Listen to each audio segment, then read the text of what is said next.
What are you hiding behind your patterns of avoidance or procrastination or perhaps busyness? Sometimes our patterns of avoidance, instead of showing up as procrastination, they show up as busyness, being busy with everything except what is the important piece that your soul is bringing to the world. And there's a superpower that is hiding inside of you, just waiting to be unleashed.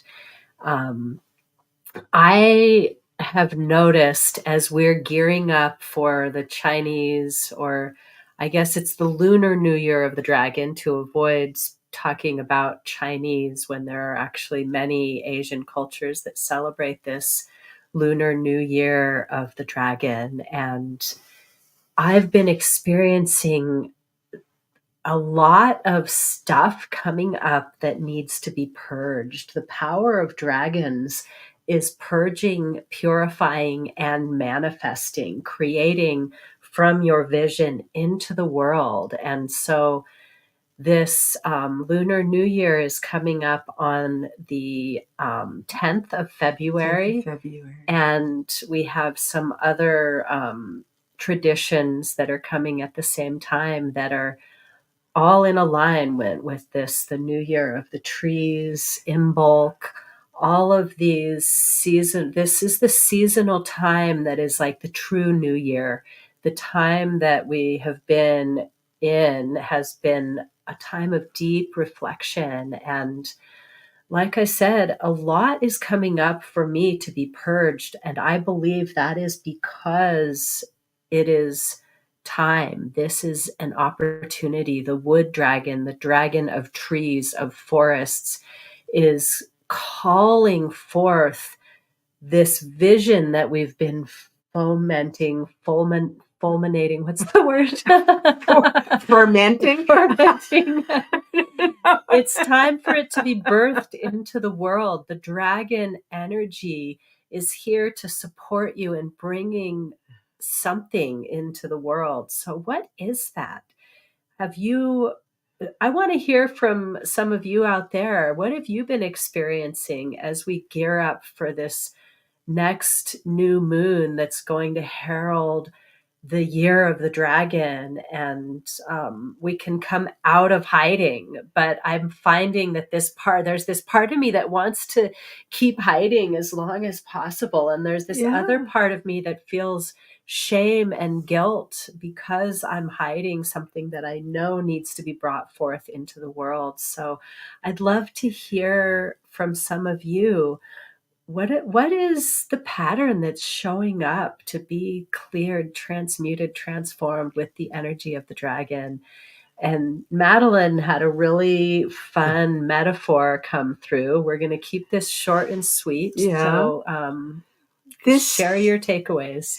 Well, today I discovered there's a little fox that hides in our yard behind the shed. And it occurred to me to consider that we are our yard and that there is a power that is hiding, protected somewhere in us. And we need to find a way to feed it, to nurture it, so that it can come forth. Because sometimes the very thing that you may feel is, oh, I'm too embarrassed, I don't want the world to know I'm this powerful, I don't have this, is the very thing that will give you the energy your life requires. And it's very interesting to me that the Hebrew calendar, the New Year of the Trees, is at the last new moon. The Asian calendar, New Year of the Dragon, is at the next new moon. And Imbolc, which is a Celtic holiday, a Wiccan holiday, is this Friday. And so we are almost halfway between the two New Years. And we're halfway between the solstice and the equinox as well, which is a really powerful time to to feed. I love this metaphor of feeding, because I've been like, what is this resistance I'm feeling? What is this avoidance pattern? And I'm realizing that it is something in me that needs to be fed, and then it can be birthed into the world. Yeah, and I was eating all these different things this week thinking, God, what do I really want to eat? What do I really want to be fed by? What is it that your soul really wants to be fed by? Yes, that is so good. I've been in that too, and I've been feeling called to eat less physical food and nourish the soul more. So, Madeline has her stones. I don't know if we actually have time, but I thought we could have a drink of water together, because water is life. the primary nutrient after the breath. The true primary nutrient of life is the breath. And so often we think, oh, to be hydrated, we need to drink lots of water.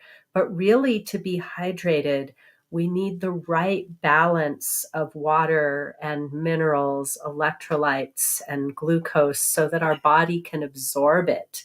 And so Madeline and I are preparing a conversation about how to optimize hydration, health, wealth, and freedom. Really activate your soul's calling.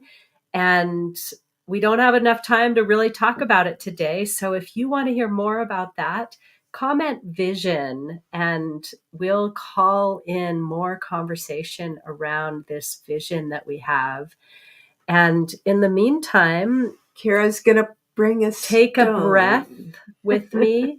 Focus your energy over here. Grab a glass of water if you have one. And really inviting that this stone that we pull for the collective today is representing what is hidden that needs to be discovered and fed to awaken the power of the dragon within you. Deep breath together, focusing on whatever that evokes in you. Seeing, feeling, remembering, allowing the vision to come to the forefront of your awareness, crystallizing in the water as you drink it.